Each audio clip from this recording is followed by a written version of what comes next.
चलिए आज का डिस्कशन स्टार्ट करते हैं।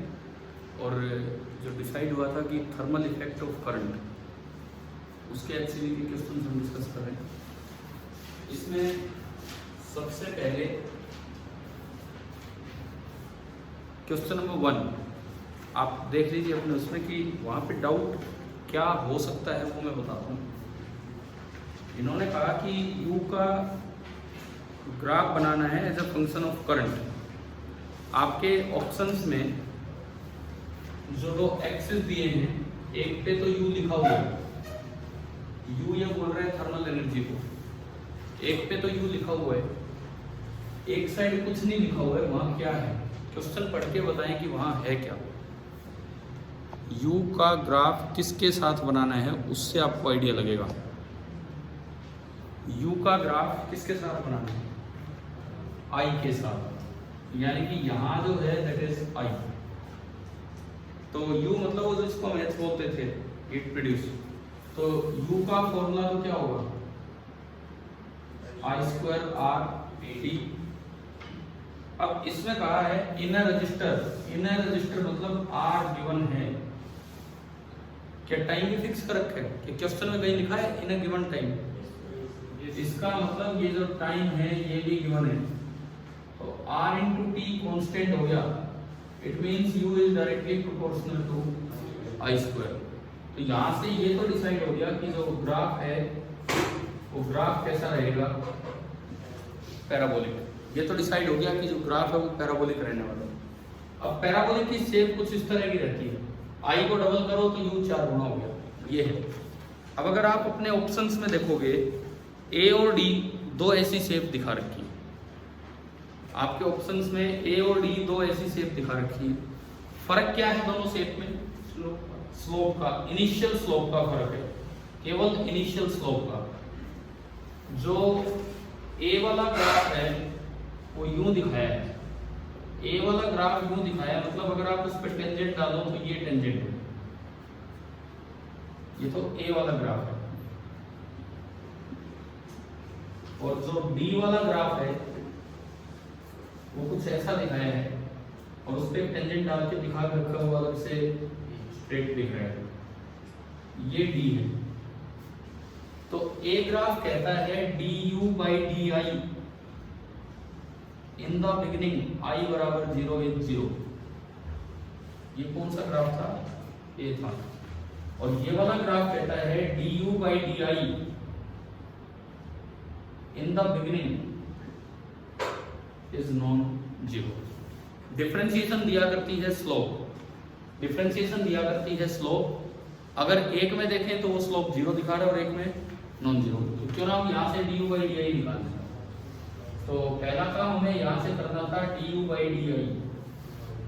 RT तो कांस्टेंट है और I² का 2I। तो du/di का ये एक्सप्रेशन आया। अब I = 0 पे इसकी वैल्यू कितनी है? du/di एट I = 0, I0 रखेंगे तो कितना आ रहा है? 0। मतलब ये ऑप्शन गलत हो गया और ये वाला ऑप्शन सही है। मतलब ऐसे तुक्केबाजी की नहीं कि भाई हाँ वो दिख गया, वैसा एक और भी ऑप्शन है, तो हमें वो ध्यान से चलना उसमें। क्वेश्चन नंबर 1 क्लियर हुआ जिसको जो भी डाउट था इसमें?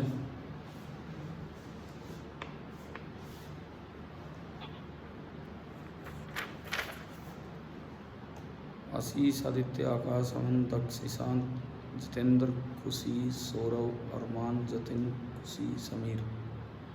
हाँ भी चलिए आगे बढ़ते हैं। क्वेश्चन नंबर 2 देखिए, फर्स्ट होने के बाद अब हम चले अपने दूसरे सवाल की तरफ।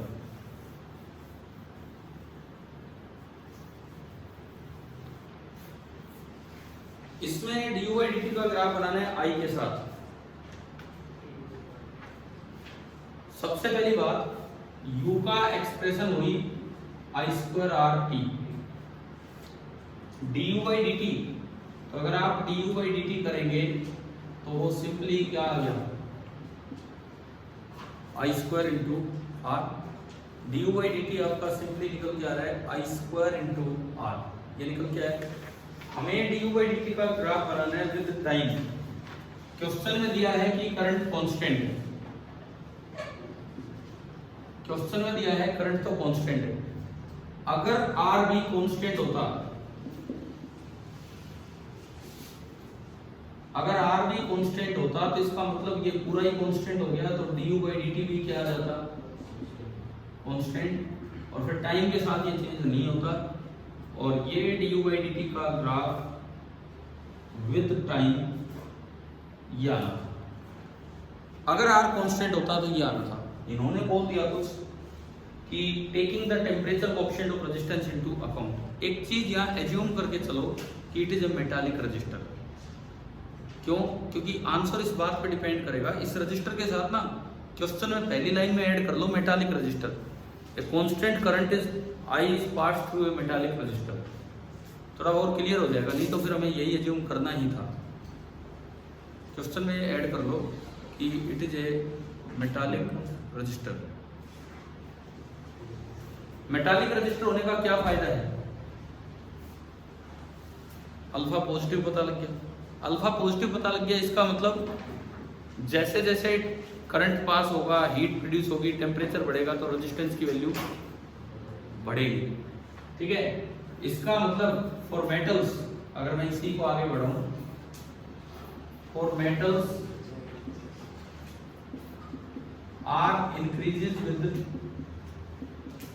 increase in temperature, और ये जो इंक्रीज होता है लीनियर इंक्रीज होता है, हमने ग्राफ वगैरह पढ़े हैं, लीनियर इंक्रीज होता है। तो अगर R लीनियरली इंक्रीज करेगा तो इस पर R भी लीनियरली इंक्रीज करेगा, तो ये ग्राफ धीरे धीरे ना यूं शिफ्ट हो जाएगा।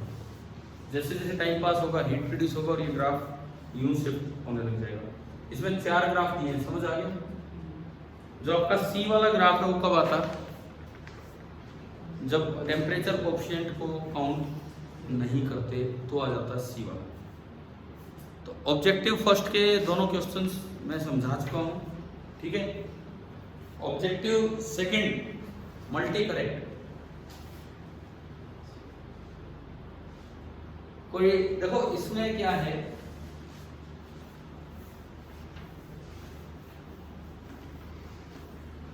ऑब्जेक्टिव सेकंड वाला हम देखते हैं। 2 रजिस्टर है और दोनों आइडेंटिकल नहीं है, ये कुछ नहीं दिया हमें। हैविंग इक्वल रेजिस्टेंसेस, एक ये रेजिस्टेंस है और एक ये रेजिस्टेंस है, और इक्वल रेजिस्टेंस है, इसकी रेजिस्टेंस भी R है और इसकी रेजिस्टेंस भी R है। Are joined in series and current is passed through the combination. ऐसे सीरीज में जोड़ दिए और एक करंट सपोज I पास हो रहा है, तो सीरीज है तो I दोनों में क्या रहेगा, बिल्कुल same. Neglecting any variation in resistance as the temperature change, R को क्या मान के चल रहे हैं, कांस्टेंट, ठीक है। इन अ गिवन टाइम इंटरवल, किसी टाइम इंटरवल T में equal amount of thermal energy must be produced. भाई इसमें thermal energy produced H1, formula क्या, I²R जो भी आपने टाइम दिया, उतने ही टाइम में गिवन अमाउंट में, गिवन इंटरवल में I सेम R सेम, ये भी बराबर। तो इन दोनों से पता लगा कि H1 must be equal to H2। जो थर्मल एनर्जी प्रोड्यूस होगी वो तो बिल्कुल सेम, अंदर जो थर्मल एनर्जी बनेगी बिल्कुल सेम। तो A और B ऑप्शंस में कौन सा सही हो गया, A हो गया। अब आगे देखो, टेम्परेचर मस्ट राइज इक्वली और मे राइज इक्वली।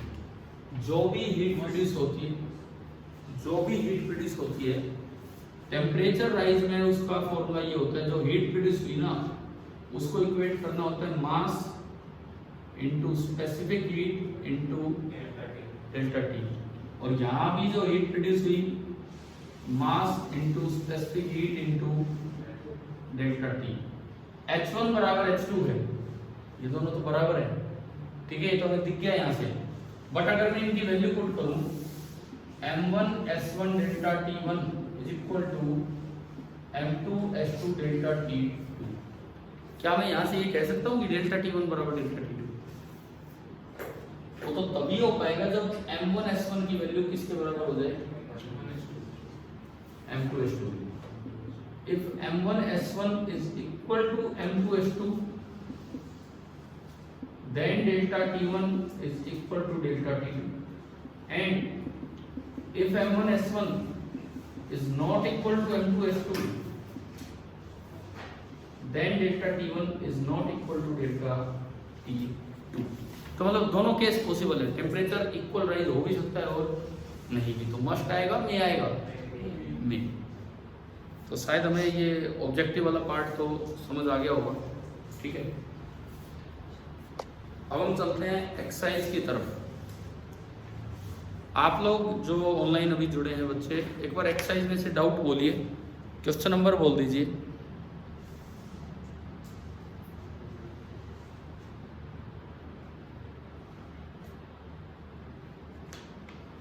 हाँ भाई, आदित्य, अमन, भाविका, दक्ष, ईशान, जितेंद्र, जतिन, खुशबू, खुशी, सेकंड खुशी, सिद्धार्थ, सौरभ, विनीत, अरमान, समीर, एक्सरसाइज में से डाउट बोलिए, नहीं तो फिर मैं अपने तरीके से चलता हूँ आगे एक्सरसाइज डिस्कशन में।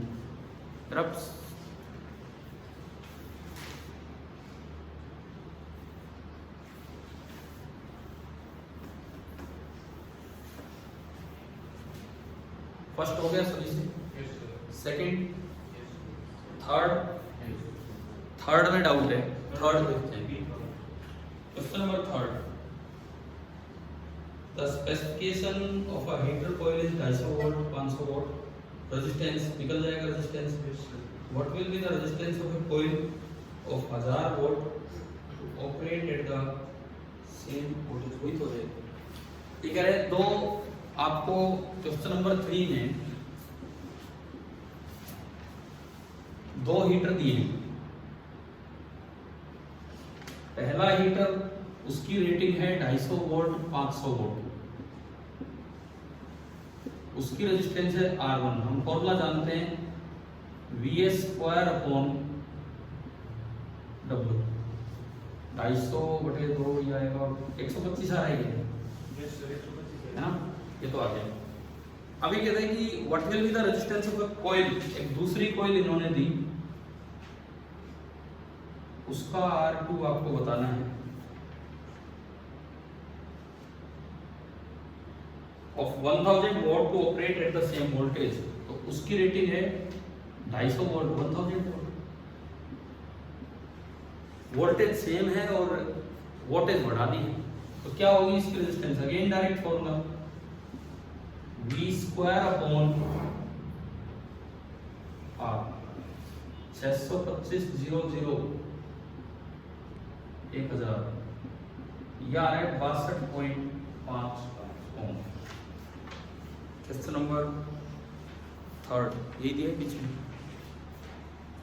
आगे ना समझ, सिंपली इस तरह से हमें ये कवर अप करना था।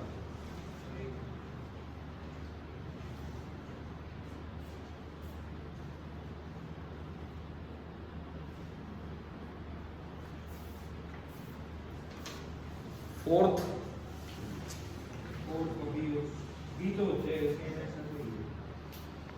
हाँ भाई, फोर्थ में डाउट है क्या किसी को? सर फोर्थ का सी पार्ट बता दो। फोर्थ का कौन सा पार्ट? सी पार्ट, ठीक है। हाँ पूरे देख रहे हैं। A heater coil is to be constructed with a nylon wire, रो दे दिया, which can operate at 500 watt when connected to a 250 volt supply। एक मिनट इसमें बना दें कि क्या क्या है क्या नहीं है।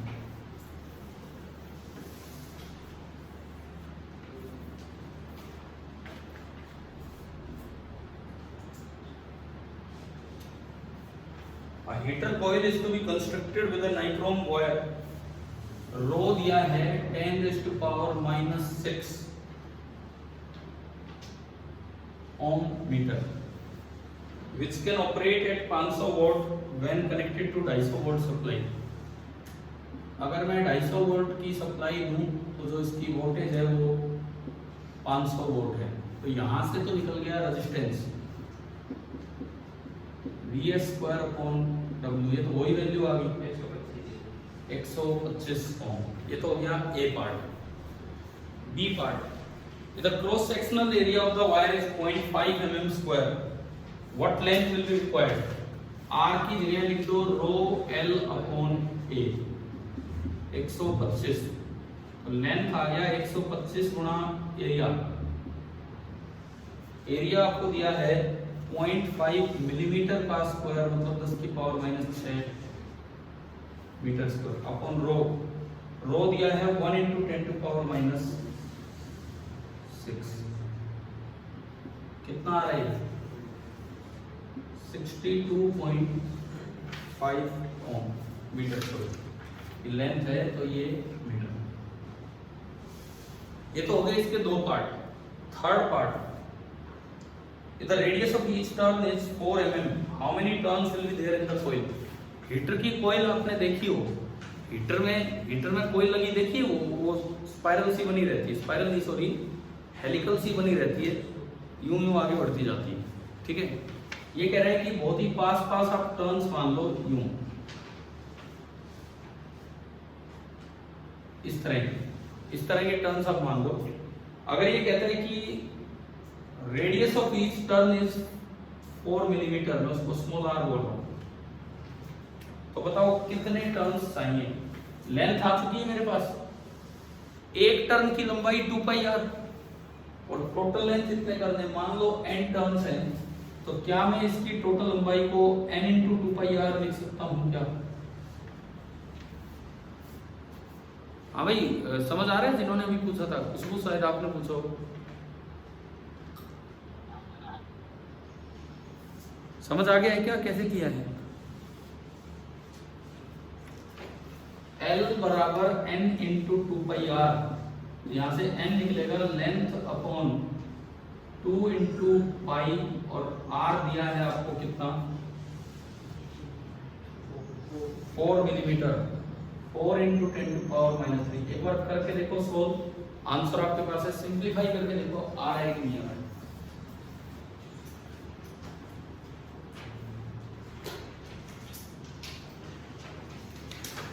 इसका आंसर कितना है? Nearly 2500 turn. ये 1000 को ऊपर ले जाओ बटे 4 से कट गया 250, 250 तो यही आ गया, और आंसर है 2500, मतलब ये 10 बचना चाहिए। हाँ, ये बच ही रहा है 10। देखो 3.14 को 2 से गुणा करोगे तो 6.28 आ रहा है, 6.28, मतलब क्या ये और ये 10 का फर्क दिख रहा है? तो 5 और 8 को इग्नोर किया, सो दिस इज नियरली 10 × 250। तो कितने टर्न्स हो गए आपको? 2500 टर्न। हीटर की कोयल देखिए ना कैसे लगी रहती है, उसमें फिट रहती है, वही था।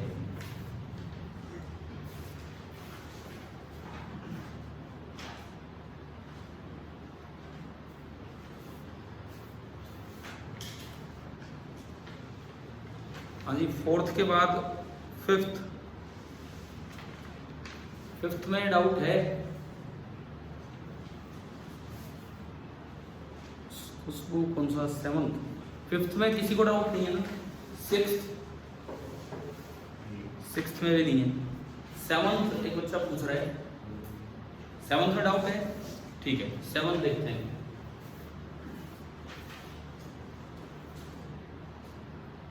Servo voltage stabiliser restricts the voltage output to 220 volt ±1%। और एक इलेक्ट्रिक बल्ब इतना उस पे कनेक्ट किया है, तो मैक्सिमम और मिनिमम पावर वो कितनी कंज्यूम करेगा, उसके पास वोल्टेज कितनी पहुंच रही है उससे अंदाजा लगा लो।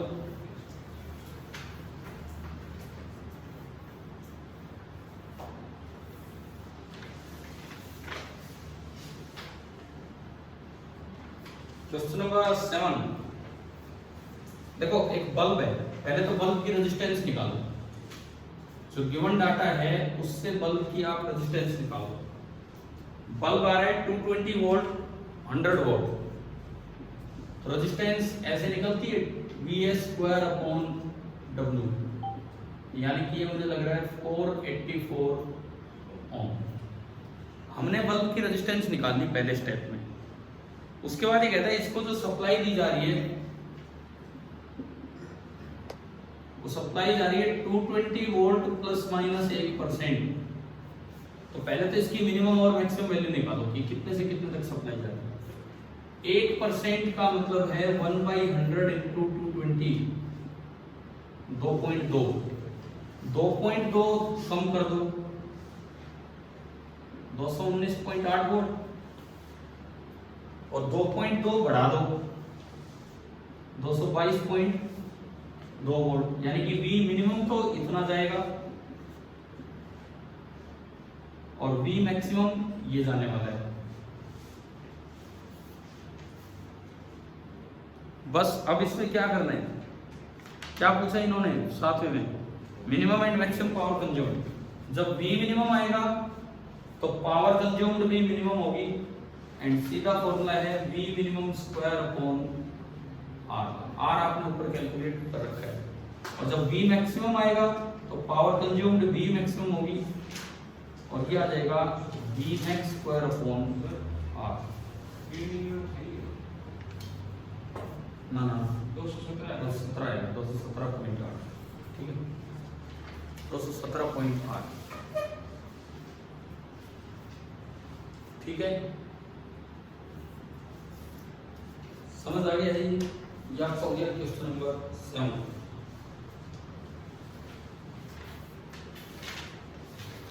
समझ में कोई डाउट बचा है क्या, क्लियर है? एट्थ में कोई प्रॉब्लम नो सर।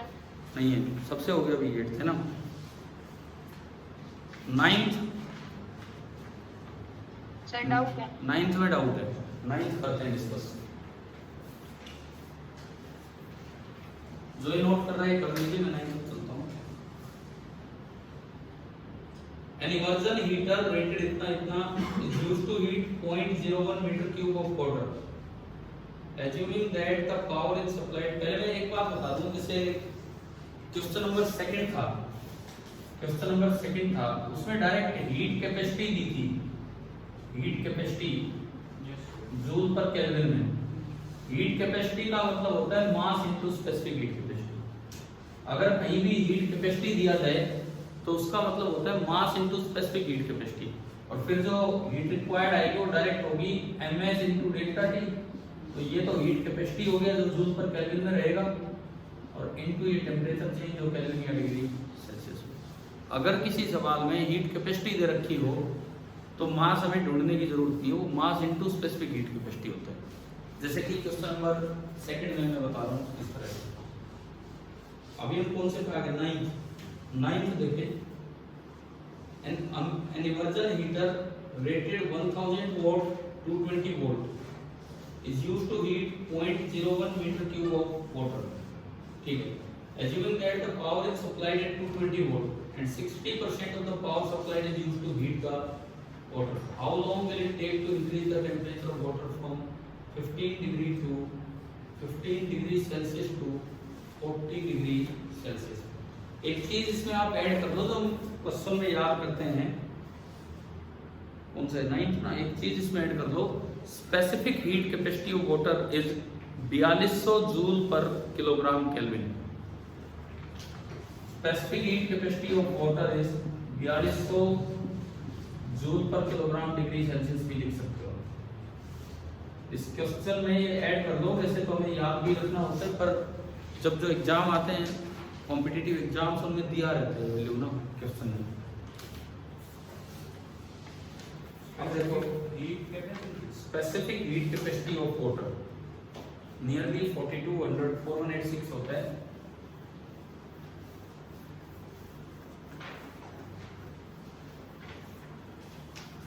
अब देखते हैं ये वाला पार्ट, क्वेश्चन नंबर 9। सबसे पहले तो लिखेंगे टोटल हीट जनरेटेड।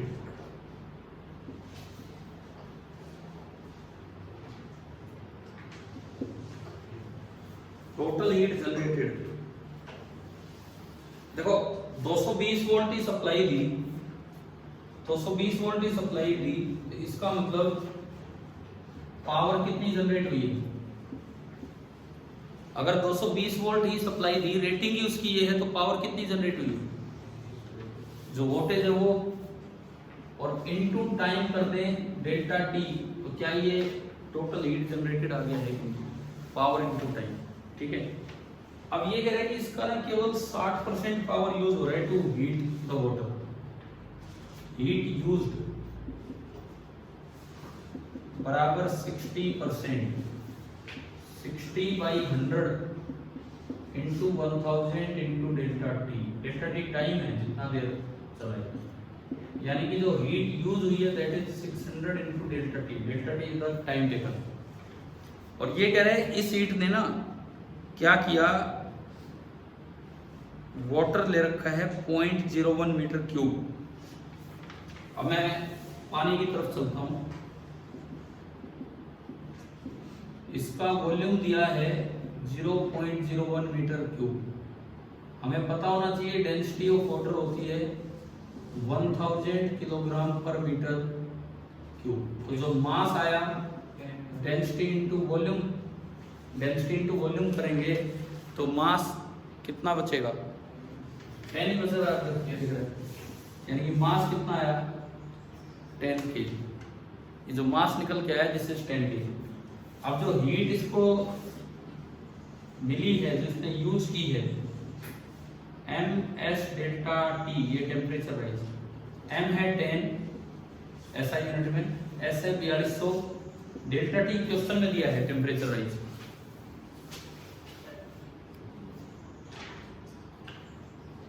दोबारा बताता हूँ मैं, एक सेकंड इधर देखिए। डेल्टा टी क्वेश्चन में दिया है, डेल्टा टी 15 डिग्री से 40 डिग्री, कितना बढ़ा? 25 डिग्री। तो इसको जो हीट चाहिए वो कितने जूल चाहिए? ये, और जो हीट इसने गेन की है वो ये है। इसको और इसको इक्वेट करके ना आप डेल्टा टी ले आओ, तो डेल्टा टी सेकंड में आ जाएगा 10 गुणा 4200 गुणा 25 बटे 600 सेकंड। 0000 6 से 7 25 7 175 और 1 0 1750 सेकंड। इसका आंसर है 29 मिनट्स। अगर मैं इसको 60 से डिवाइड कर दूं तो मिनट में कन्वर्ट हो गया। 6 2 12 55 6 9 54। ठीक है, यह आ रहा है 29 मिनट। एक बच्चा कह रहा है रिपीट कर दो, मैं करता हूँ रिपीट। एक हीटर है 1000 वोल्ट का और 220 वोल्ट का, ये उसकी रेटिंग है, और उसको यूज भी 220 वोल्ट पे किया जा रहा है। तो जब आप रेटेड वोल्टेज पे यूज करते हो तो जो वोल्टेज होती है उतनी पावर वो कंज्यूम करता है। यानी कि जब 220 वोल्ट पे यूज करोगे तो वो 1000 वोल्ट पावर कंज्यूम कर रहा है। किसी भी डेल्टा टी टाइम में जो हीट जनरेट होगी that will be power into time. तो जो हीट जनरेट हुई that is 1000 into delta T. यहां तक clear? Heat generated 1000 into delta T. अब ये जो हीट जनरेट हुई है इसका केवल 60% यूज हो रहा है वाटर को टेम्परेचर राइज करवाने में, तो उसका 60% हमने निकाला तो वो आया 600 into delta T. Delta T is the time. और उसने वाटर का टेम्परेचर 25 से 40 कर दिया तो वाटर का टेम्परेचर 15 डिग्री बढ़ गया। अच्छा, इसको बढ़ाने में वाटर का मास क्या था वो हमने कैलकुलेट किया। वाटर का मास क्या था वो हमने कैलकुलेट किया। वाटर का mass rho into V, density into volume करके ये आ गया। स्पेसिफिक हीट कितनी 4200 और डेल्टा टी टेम्परेचर राइज, और यहाँ से आपने उन दोनों को इक्वेट किया और ये 100। ठीक है, चलें आगे। लास्ट में क्या किया है, हीटर ने जो हीट दी उसका 60% निकाल लिया। उस हीट ने पानी का टेम्परेचर 25 डिग्री से 40 डिग्री कर दिया, तो कितने डिग्री बढ़ा दिया? नहीं, कितने से कितना किया है? 15 से 40, तो कितना डिग्री टेम्परेचर बढ़ा दिया? तो कल हमने देखा होगा या पहले देखा होगा, हीट जो टेम्परेचर बढ़ाती है उसका फॉर्मूला होता है ms।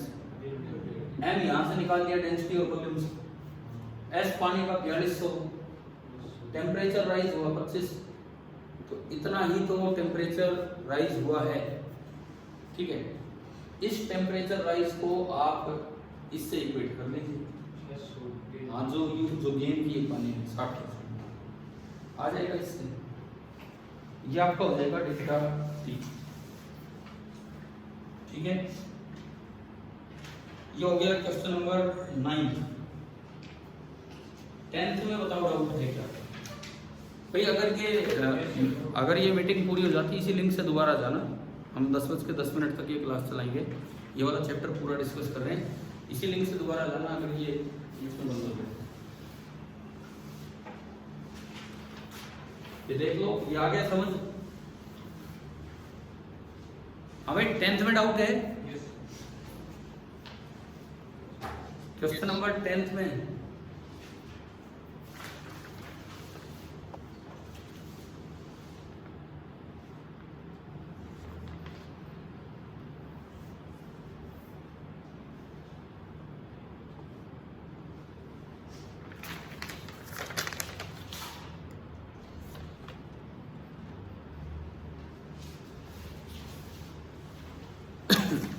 देखते हैं।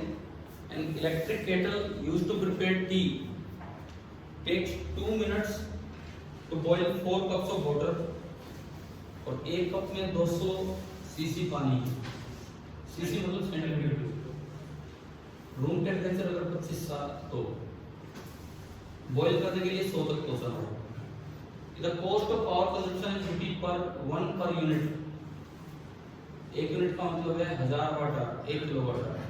Calculate the cost of boiling 4 cups of water. तो पहले क्या हुआ, इसमें डाउट है? क्वेश्चन नंबर 10th में अगर डाउट है तो देखिए, सबसे पहली बात, कितनी हीट यूज हो रही है वो आप इसमें लिखिए। भाई 1 कप में 200 सीसी पानी है, ऐसे कितने कप यूज किए आपने? कितने कप यूज किए क्वेश्चन में देखिए तो 4, तो 4 × 200 सीसी कितना पानी हो गया? 800 सेंटीमीटर क्यूब। पानी की डेंसिटी होती है 1 ग्राम पर सेंटीमीटर क्यूब, अगर इस यूनिट में चले तो 800 सेंटीमीटर क्यूब का वजन कितना हो गया? 800 ग्राम। किलोग्राम में कितना हो गया? 0.8 kg। हमारे पास मास आ चुका है पानी का। ठीक है, पानी की स्पेसिफिक हीट कितनी होती है? 4200। पानी अभी रूम टेम्परेचर पे है, रूम टेम्परेचर कितने पे? 25 पे है, और उबलता कितने पे है पानी? 100 पे। तो 25 से 100 75 तक आपको बढ़ाना होगा, यानी कि हीट रिक्वायर्ड कितनी आ गई? MS delta T. M कितना? 0.8, S 4200 और डेल्टा टी 75। क्या आप यहां से हीट रिक्वायर्ड निकाल देंगे? हीट रिक्वायर्ड किस में निकल के आई है? जूल में। इसको पहले यूनिट्स ऑफ इलेक्ट्रिसिटी में कन्वर्ट करो। किस में कन्वर्ट करना है? Kilowatt hour. 1 यूनिट का मतलब होता है 1 किलोवाट आवर। देखिए, 1 यूनिट का मतलब होता है 1 किलोवाट आवर, यानी कि 1000 वॉट जूल पर सेकंड और 3600 सेकंड। 3.6 × 10⁶ जूल। इतने जूल में 1 यूनिट बनती है, इतने जूल में 1 यूनिट बनती है। ठीक है, तो अब आप देखो वहां से जो हीट आई थी कितनी आई थी? MS और डेल्टा टी। ये तो किस में है? जूल में। इसको यूनिट में बदलोगे तो ये आएगा 0.8 × 4200 × 75 अपॉन 3.6 × 10⁶। ये इतनी यूनिट हीट यूज होगी। हमने उसको किलोवाट आवर में कन्वर्ट कर दिया। इतनी यूनिट हीट यूज होगी। अब ये कहता है कि कैलकुलेट द कॉस्ट। 1 यूनिट के कितने रुपए लग रहे हैं? क्वेश्चन में दिया है 1 यूनिट पे कितना रुपए लेती है? 1 रुपये। तो इतनी यूनिट के जो रुपए लगेंगे कॉस्ट हो जाएगी, यही रुपए हो गया, आजकल तो रुपए का ये सिंबल चलता है, 0.8 इंटू 4200 इंटू 75 अपॉन 3.6 इंटू 100 अलग किया और 10 की पावर 4 अलग किया, 2 जीरो से 2 जीरो गए, 1 पॉइंट से एक पॉइंट गया, 4 से 2 और 9, 3 पे गया 3 14, 14 2 28 और 3 पे गया 25, 25 गुणा 28, 25 8 200, 700 बटे 10 की पावर कितना बच रहा है नीचे 4, यानी कि 2 जीरो से 2 जीरो 0.07 रुपी।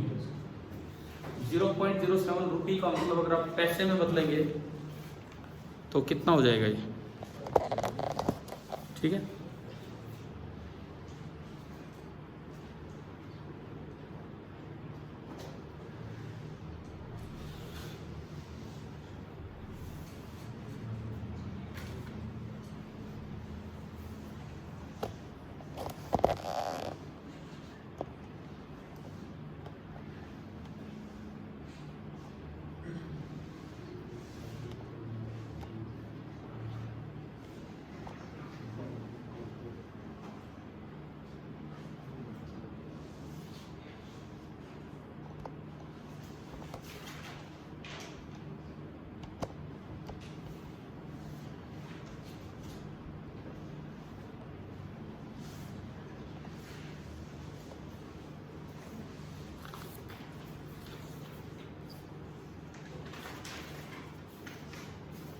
यह आया 0.07 रुपए, आप इसको 100 से गुणा कर दो तो ये 7 पैसे आ गए। अब आजकल तो ना बिजली इतनी सस्ती, ना कोई पैसों में ये आंसर आने, ठीक है। अभी किताब सन 1992 में लिखी गई थी, तो उस समय के रेट के हिसाब से एक आंसर है, ठीक है। लेकिन समझ आ गया हमें, आपको नया समझ आएगा, रेट बढ़ के आएगा तो उस हिसाब से रुपीज में आंसर आएगा। चलिए आगे देखिए, इसके बाद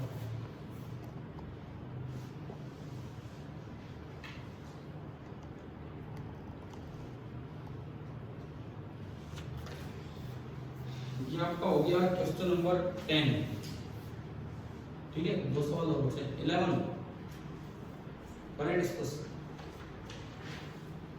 क्वेश्चन नंबर 11 देखते हैं।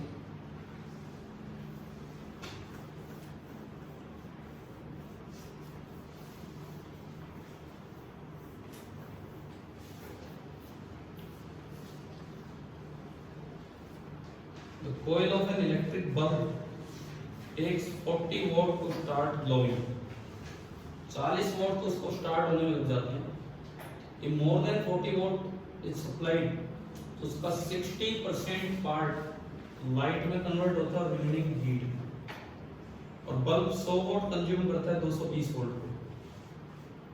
Find the percentage drop in the light intensity at a point with the supply voltage changes from 220 volt to 200 volt. तो सबसे पहले तो अगर 220 वोल्ट पे आ रहा है तब कितनी लाइट जनरेट हो रही है, पहले ये निकालो। देखो सबसे पहले मैं मानता हूं कि बल्ब के पास ना सप्लाई आई पूरी 220 वोल्ट।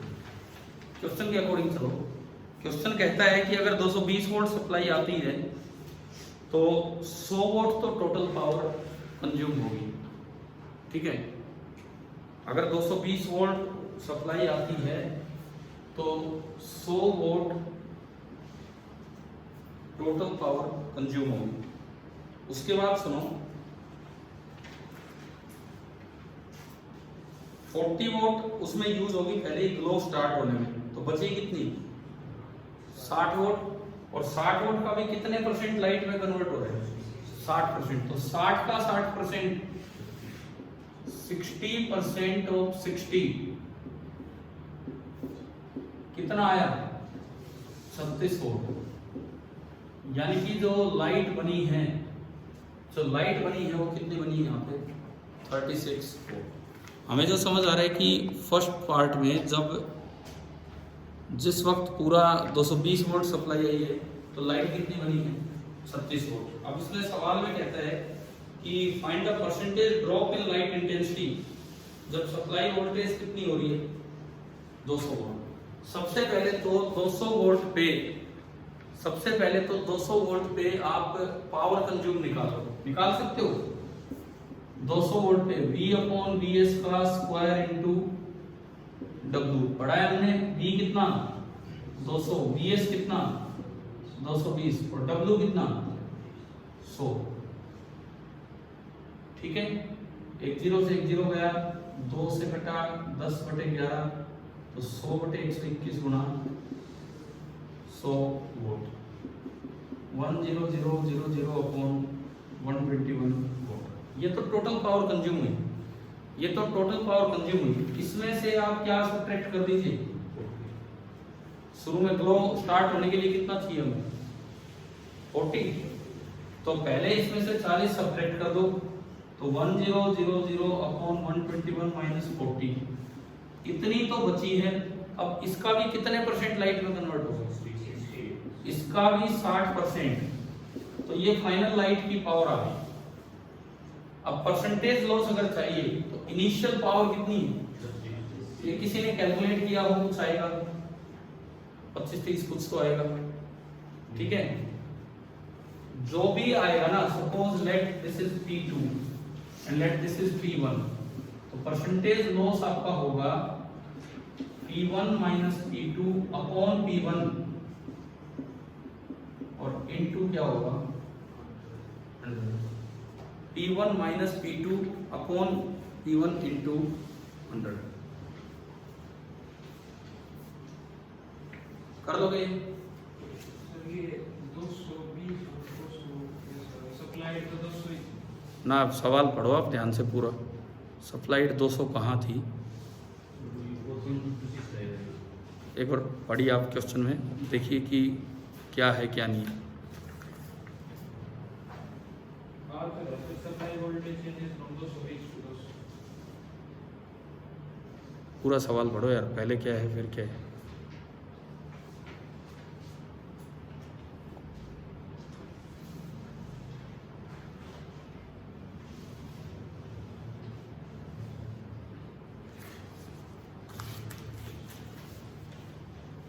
ये कह रहा है कि एक कॉइल है, अगर 220 वोल्ट देते हो तो 100 वाट कंज्यूम करेगी, तो उसकी रेटिंग होगी। फिर ये कह रहा है 200 वोल्ट आपको दी तो 200